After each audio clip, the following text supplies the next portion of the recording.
Thursday early afternoon, and we're going to be talking about Week 10 for our first look for the NFL season. Big slate again this week. Well, not big slate, sorry, smaller slate again on the main slate. 10 games this week, which was nice last week, and it was really, really fun to have a really nice sweat. And I wasn't never going to win the thing, but I had a shot at second in the 333 and ended up getting stack corrected from 6th to 7th, which was a little frustrating. But it was nice to make a run and have like a double, 10K plus profit day. So that was fun. So we're ready for it again this week. And Sheets, any overall thoughts before we jump into game by game? 10-game slate seems pretty manageable. Let's just share my screen and we'll just, again, this is early look. I think that you're probably going to do something with Rhodey position by position at some point.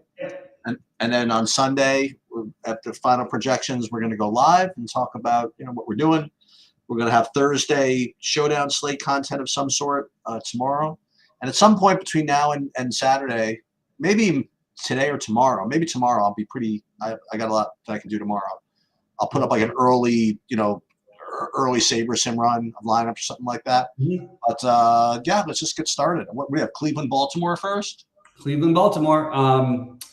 All right, so why don't you start this one off? Sorry, I'm just okay, so I really am not too interested in playing any players against Cleveland. That's as analytical as I can get it. They just don't give up anything, and Lamar, I guess, always is sort of in play in theory, but I don't know. I'm just gonna probably go elsewhere at the end of the day. He doesn't project as well as he usually projects really, really well. And there's the question whether you want to pay up or something like that. The Cleveland defense just sucks all the projection integrity out of every player. So if you want, you could talk about Gus Edwards. You could talk about the emergence of Keaton Mitchell maybe for Baltimore. But again, you're facing a defense that just doesn't give up anything. On the Cleveland side, I don't know. This whole game just seems to be just kind of a pass for me. What do you like here? As always, look, Cleveland has been the best defense in the NFL. I don't really think it's that debatable right now. I still think Baltimore is the best team in football, as I've said all year long. I've stayed true to it when the rankings had them 15th, and now they're as high as I think 1 or 2 in most people's rankings. So I think Baltimore's the best team in football. I'm going to always have Lamar stacks against a defense that pursues and attacks quarterbacks. That's when he thrives. Like literally, the more pressure he faces, the better it is for him one-on-one. Just because he's going to be forced to run more, which is going to be good for fantasy. So I don't love the matchups for the receivers. I don't love the matchups for Andrews, but I will probably play Lamar on a skinny stack this week. Will be one of the things I do, just because you're going to get low ownership and he has the highest ceiling of anybody on the slate pretty much every week. So Cleveland, if you wanted to find a run back or anything to do over there, I think you can always take a shot with Elijah Moore at 3,600. And I think Amari Cooper at 63 is reasonable in a game where they're probably going to have to throw the ball a little bit.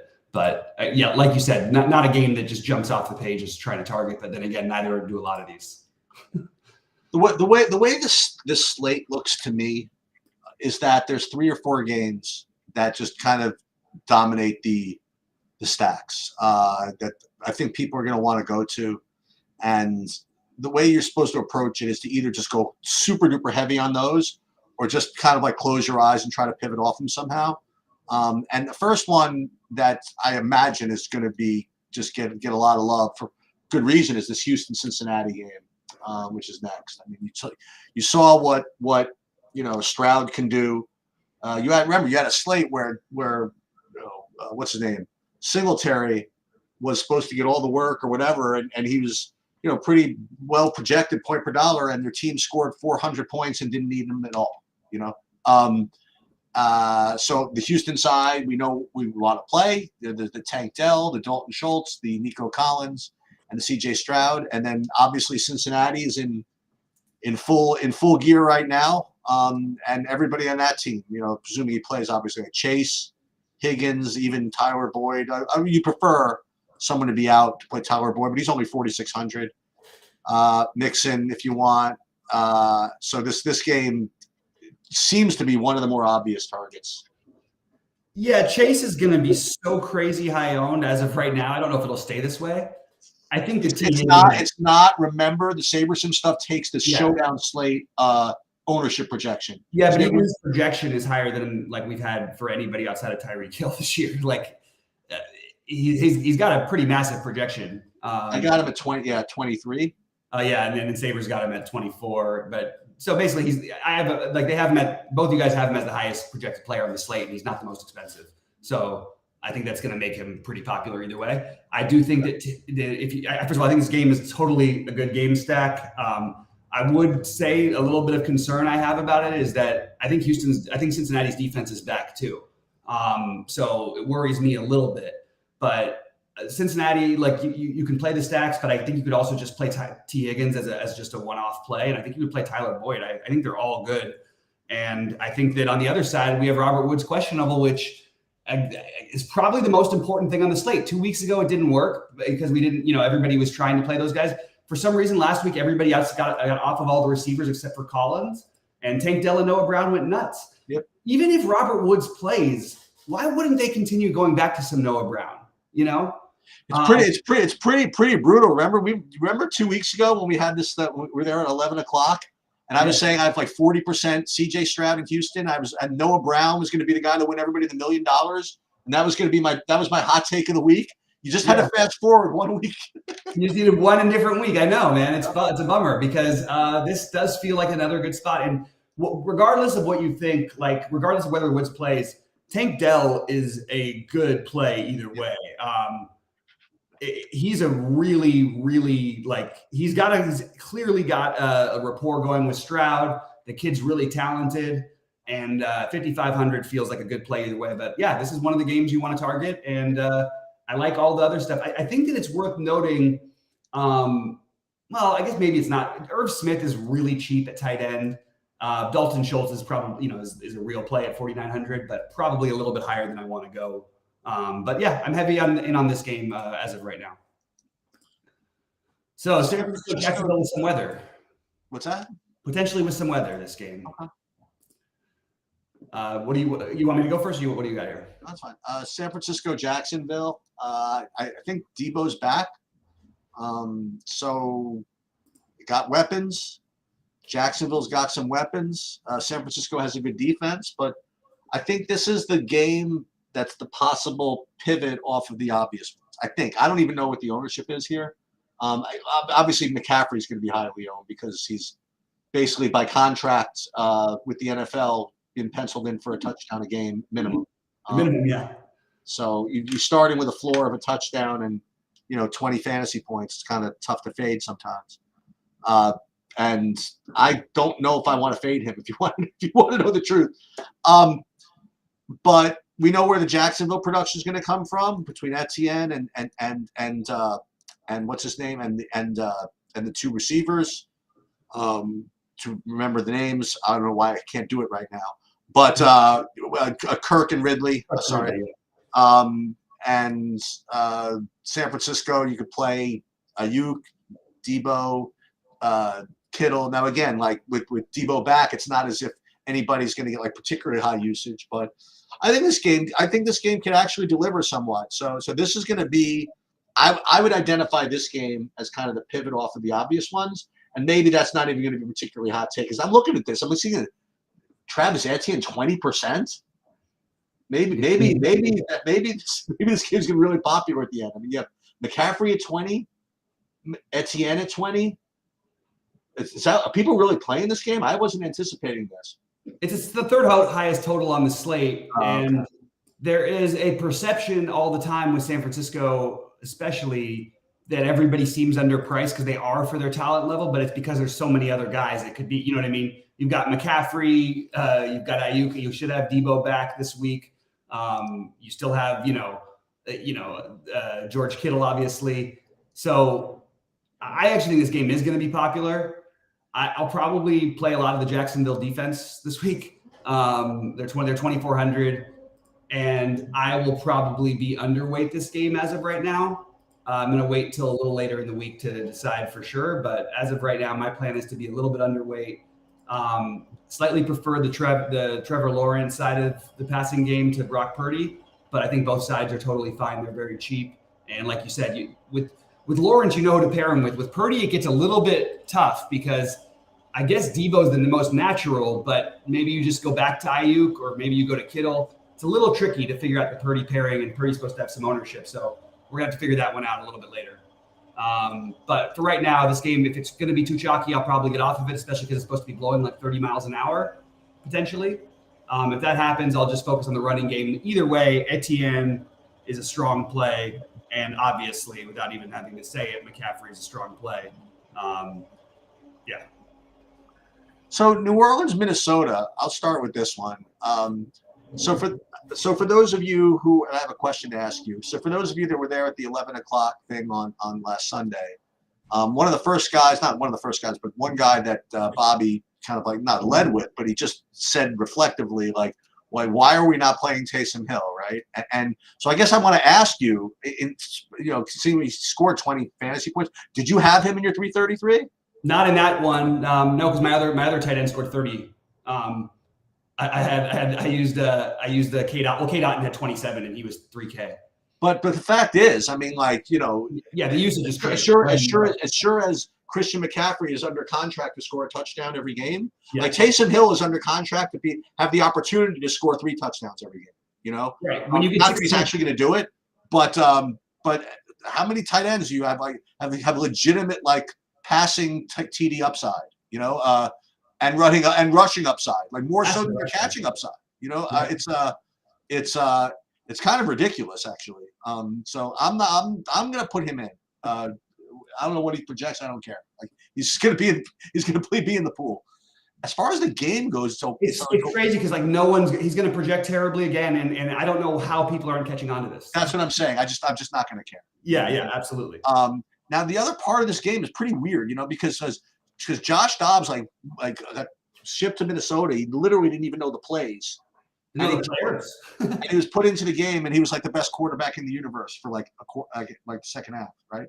I guess he's going to start because Hall is not eligible. So here we go again. I don't know. I mean, I don't even have the projection yet for this, but boy, oh boy, aren't we supposed to do this whole game? And now that I think about it, I mean, you'll have Dobbs, you'll have those same receivers, presuming Jefferson remains out, right? With Addison and Hawkinson, or even Hawkinson's questionable. I don't know what to do here.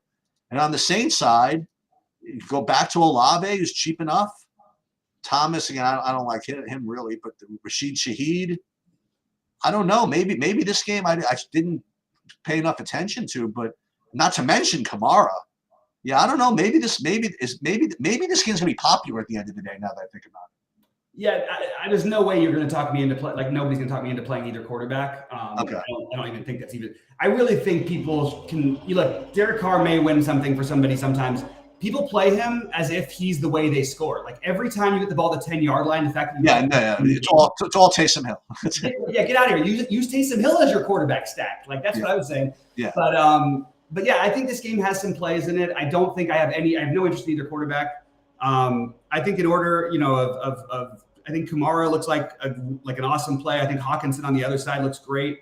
Love Olave, and I think you want to get some exposure to Taysom Hill, and I have no problem if you want to go the other receivers for New Orleans as well. But I'm in on the pieces in this game. I can't quite get to the receiving core for Minnesota. Tough matchup for Addison. We don't know about Osborne. If Osborne is out, Brandon Powell is going to be an awesome play. But we need Osborne to be out for that to happen. And by the way, there's still some risk that it may not be Brandon Powell because the team has the most familiarity with Brandon Powell. But is that even a good thing? Because you have Josh Dobbs coming in from another system. I just want to mention this. Josh Dobbs, this guy is a genius. He's like a literal genius. He works for he interns at NASA in the off seasons.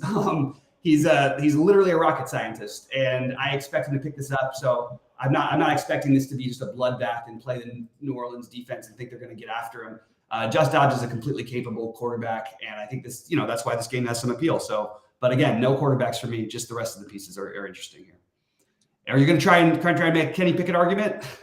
Well, I was going to see if there's a single game No. that I would want even at this price? And the answer apparently is no. So no, I am not going to make a Kenny Pickett argument.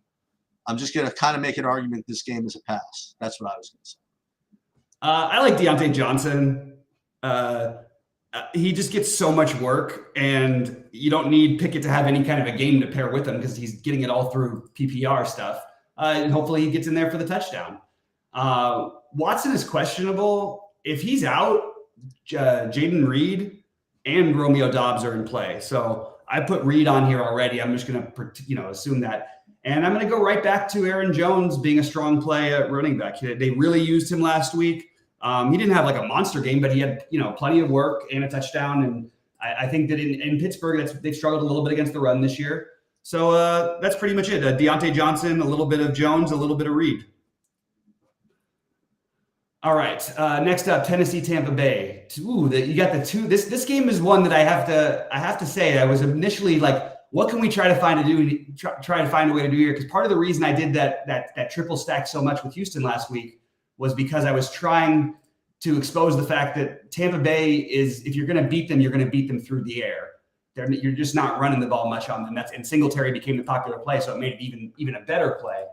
But I think this is a spot where you could I'll just go like, I think this is a low ownership spot I would absolutely be happy to take. I believe that Will Levis is going to be good. I might be in the minority on this. There was like rumors going around before the draft that this kid's going to be the number one pick, and people thought sort of laughed it off, and for good reason, I think, because he wasn't close, but he looks really comfortable. And he's definitely developed a rapport with DeAndre Hopkins at 6K, who's got to be one of the plays, along with you do Hopkins and Okonkwo.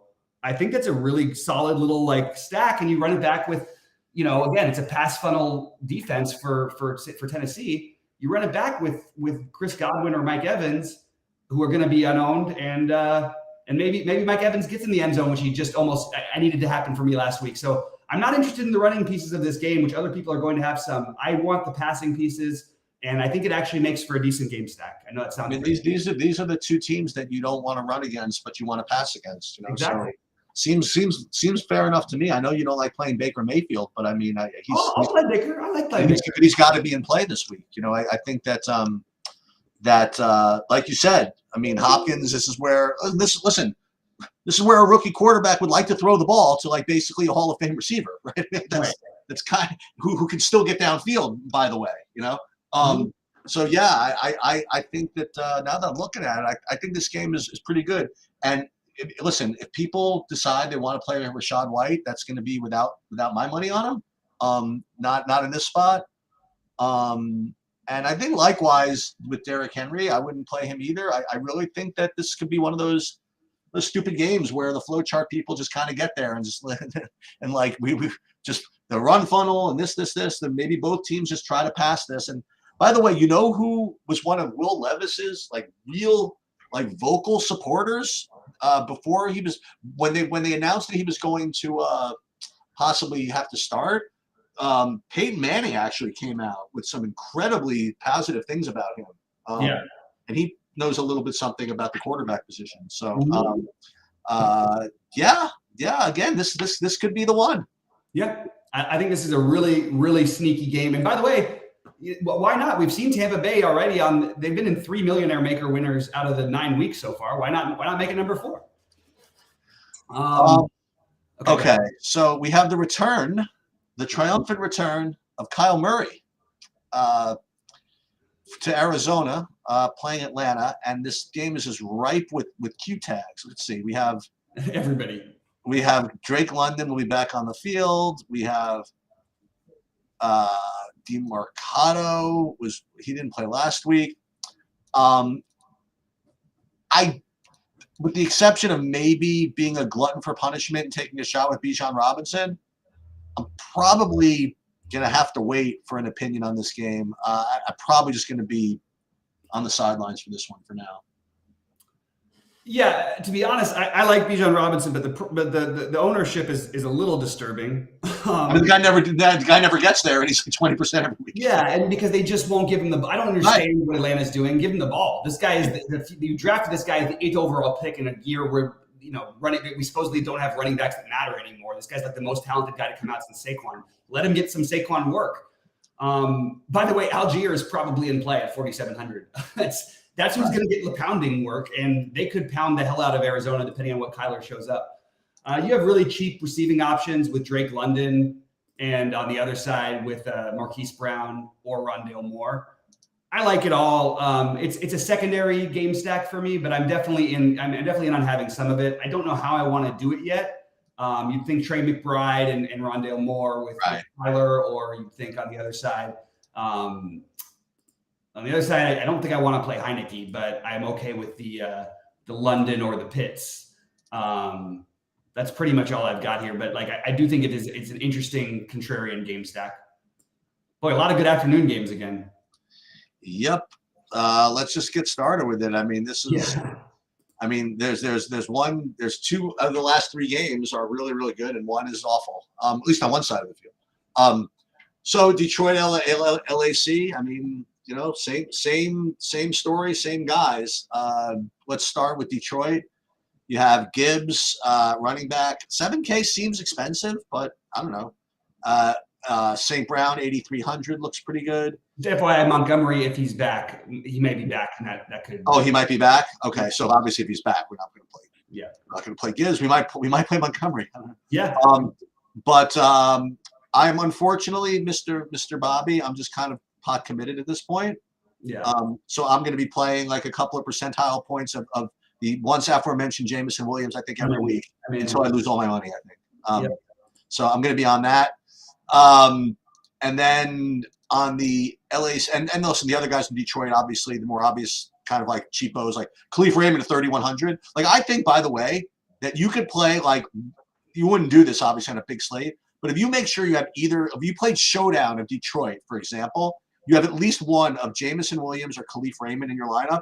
Not even that. Josh Reynolds is really cheap. Like all three of these guys are really cheap. The obvious one's going to be Laporta and St. Brown, but all three of these wide receivers are under 4K and can score a touchdown.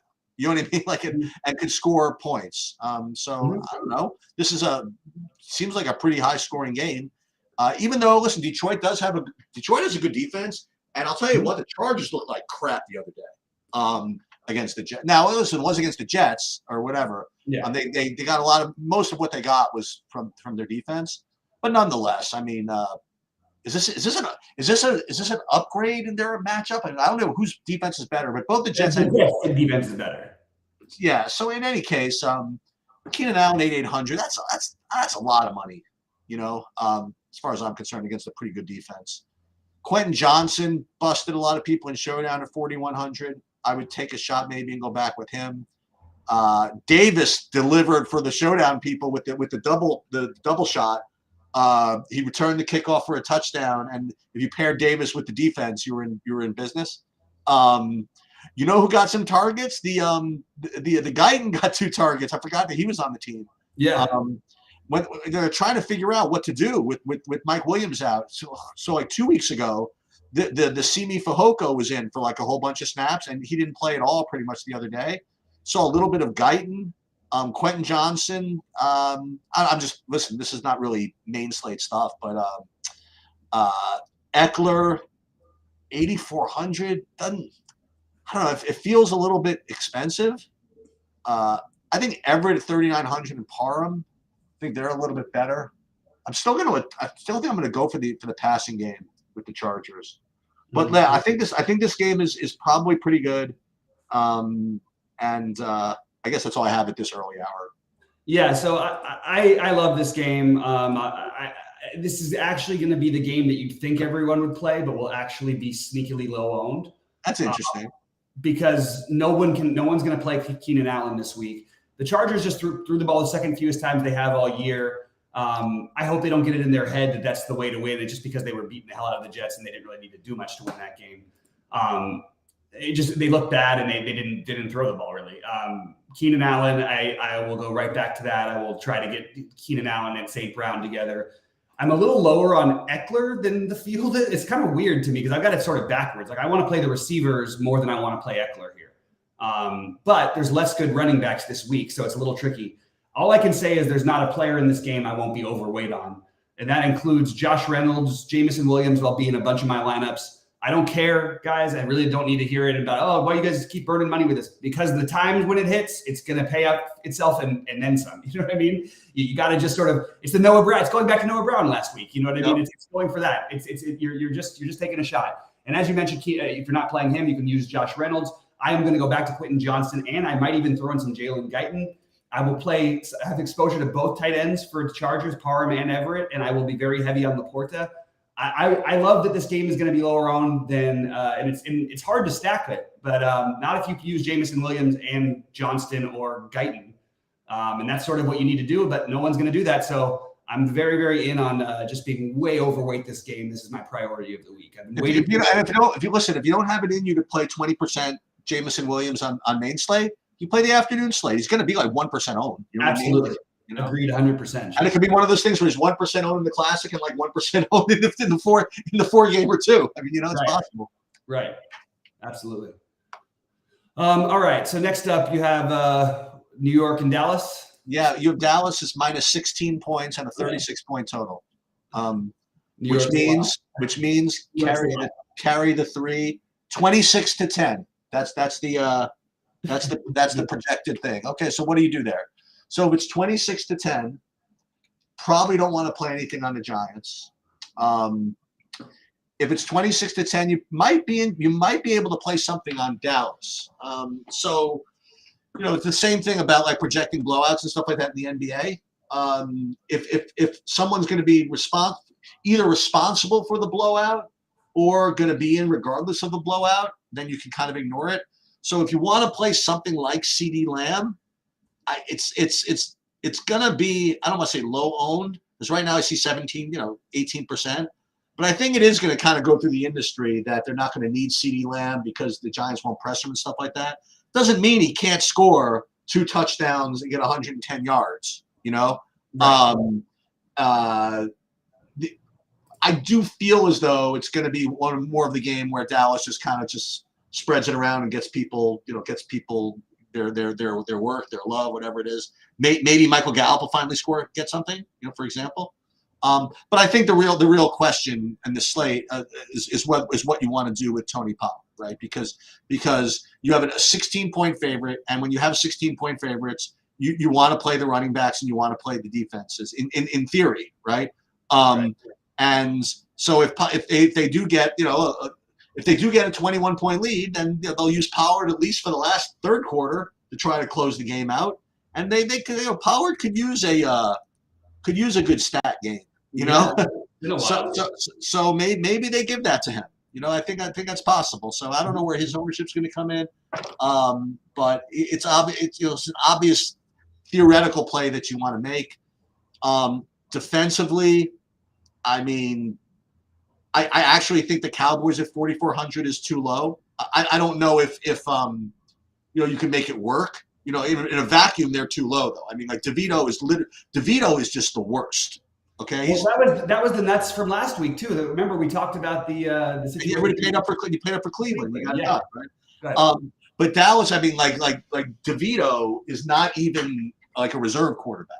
The only way Dallas doesn't score 20 fantasy points is if the Giants just kind of give up and don't take any chances at all, and just run Barkley, just keep on dumping it around and take like a 23-0 loss and have Dallas score like 11 fantasy points or something like that, Mm-hmm.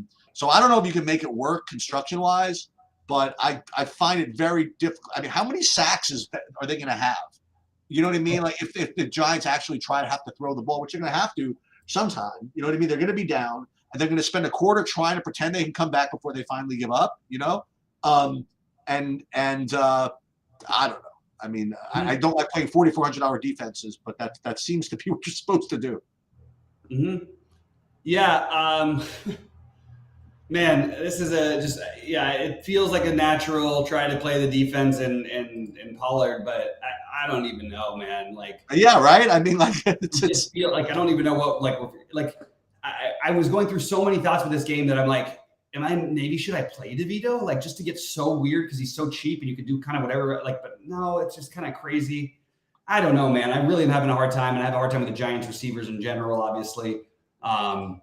I just think that this is probably going to be, just the running game, and maybe if you want to throw in CeeDee Lamb, maybe the Cowboy defense if you can afford it. That's sort of how it feels to me. Pollard, Cowboy defense. I'll tell you, if they really wanted to make this slate interesting, they would make Barkley like 5,800. Yeah, well, no, Barkley would be like 70% owned. He's still going to be one of the more popular running backs because he's just the usage. People are just going to see the usage, and he's going to project well because of it. Right, but that's what I meant. Like if they made him 5,800 and made him like 80% owned, like you know what I mean? Like I don't know. Right. It would be interesting. All right, Seattle and Washington. Yeah, so this to me is like the super duper obvious spot. You know, what's all Washington does is send Sam Howell back to throw and get sacked. You know what I mean? Like they just just go for it. So and Seattle has weapons that we know they're going to be trying to get to. So, but both sides, every side of this game makes sense to me. Geno Smith, Metcalf, Lockett, the other guy, the JSN, whatever, and then Washington. You go right back to the same guys you played last week. You know, McLaurin, Dotson. I don't know if Samuel's going to be back or not. That's an interesting play at 3,900. Mm-hmm. Logan Thomas, 3,800. I'm not going to play the running backs for Washington here. You want to try Kenneth Walker? I don't know, but this game to me seems like the very logical and obvious stack spot. I agree, and yes, I do want to try Kenneth Walker. I think that it's a very strong play and getting too little ownership for me. I mean, the fact that he's 600 more than Joe Mixon and Joe Mixon's projected to be 30% versus his 5% just feels like blasphemous. Joe Mixon, who never gets there, Kenneth Walker, who always gets there, or except for against Baltimore, which no one, whatever. I like both sides of this too. I'm not personally that interested in. Like, I think Howell's fine, and he's gonna be so popular. I almost could double stack his receivers with any other quarterback, and it would make just as much sense to me. With DeVito. With DeVito, there you go. Maybe not quite that far. Pick it. I like Samuel if he plays. I really like McLaurin, but he's gonna be popular, and I'll definitely be over on Dotson. Lockett, Metcalf, and Smith and Jigba. Lockett's price will make him the most popular, so I would be happy to pivot to Metcalf. And I like this Smith and Jigba. I think he's going to be really, really good. I've made that clear. They like him there. And I want to get, exposure to that. I also do want to mention that if you're going to make a stack of this game, do include some Logan Thomas at tight end. I think this is an interesting spot to attack for sure. Yeah. All right. So I'll summarize this. This way because Houston, Cincinnati, obvious and good. San Francisco, Jacksonville could be sneaky. I like that, but with McCaffrey and Etienne so popular, it just can't be that sneaky. I'm going to give the Minnesota game another look. Green Bay, Pittsburgh, I'm still off of. Tennessee, Tampa, I kind of talked myself into a little more than that I thought I was going to. Mm-hmm. I haven't given up on the Atlanta, Arizona game quite yet, but I might give up on it. Detroit, Chargers for sure. Giants, Cowboys, nothing. And Washington, Seattle, obvious. Yep. I have Detroit and the Chargers as clearly my number one. My number two is Cincinnati, Houston. My number three is Seattle, Washington. And then my number four is Tennessee, Tampa Bay. But because of the ownership, I might just be way overweight that one and mix that with, and also the pricing in some of those spots. You mix those guys into the Detroit Chargers and you could have a good time. So that's what I'm looking at. I do think running back is going to have some pretty heavy chalk, like between Etienne, McCaffrey, Pollard, and Kamara. I like all four of those guys, but a lot of other things you can do that would be different. And I'll probably have more of that. Joe Mixon's going to be the popular other one. Najee Harris is going to get some ownership because he's 4,900. To be honest, I really don't like the running back position at all this week. And I will be happy to play Kenneth Walker when no one wants to play him. I'll be happy to play Aaron Jones when no one wants to play him, when I don't see anyone else having monster weeks here. So that's where I'm at. So I have one more thing to say, by the way, about the slate. I think this is awesome. So I'm looking at the point per dollar just rankings on my sheets for defenses. Mm-hmm. Okay, just point per dollar. Maybe point per dollar, like they usually get the cheap guys that way, right? So I'm gonna tell you the top 2 point per dollar plays on the slate for defense. You ready? Number 1 is the Dallas Cowboys against the New York Giants. Number 2, you ready? The New York Giants. The New York Giants against the Dallas Cowboys. So we can all go bet the over with clear confidence. Yeah. As a matter of fact, I have the Giants currently at 13% ownership. Yeah, we'll see about that.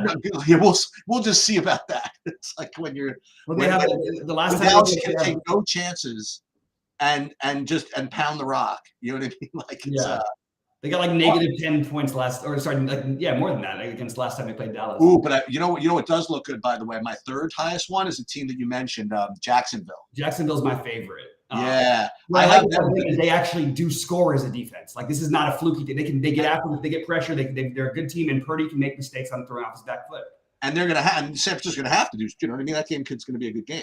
Exactly. No, because San Francisco's gonna have to put the ball in the air. You know. Yeah. And then the wind might be blowing 30 miles an hour. And the way I have that is the third highest point per dollar one, and I have that at like 4% ownership for Jackson. So yeah. And then other good defenses I look at are the Cardinals, as usual. They always look good. The Cardinals, 2,500 there. Bengals against Houston. That makes sense. A little bit. I don't know if I love that. To be honest, Houston doesn't really make a lot of mistakes. Strata's really good. All right. I'm just looking at other stuff here. Mixon is rated like a top point per dollar play, but I don't know about that. Yeah, Mixon, Madison, Najee Harris. Which of those guys do you feel comfortable with? Yeah. Excuse me. And Rashad White, I have him third. Yeah, and Rashad White, who I actually played a ton last week. I loved him last week. I'm not so sure about this week. Right. And then I'm just looking, and McBride is still looks like the top point per dollar play over there at tight end. And then wide receiver I'm looking at, and as you mentioned, maybe 30% ownership for Chase is not a terrible ownership projection. And my next 2 point per dollar plays as of now were two other guys you really liked a lot. One of them was Deontay Johnson, and then the third is the Jackson Smith-Njigba. Yeah. And just so you guys know, for anybody who doesn't remember, Smith-Njigba was the 20th overall pick in the draft. I believe he was the second or third wide receiver taken. He's really good. Like he does, like he's one part of their future. And I might do a little. We might see a little 6-man stack or something for that Washington-Seattle game, because it does feel a little bit like the game last week with the Houston and Tampa Bay. Maybe you can just play like 6 guys there and get home. All right. Well, good luck to everyone this week. Rody and I will do a position by position, debating whether or not we'll do them separate or together, but I think we'll probably end up doing it together tomorrow. And look out for that. And good luck to everyone. Let's make some money. See you live at 11 a.m. Eastern on Sunday. Smash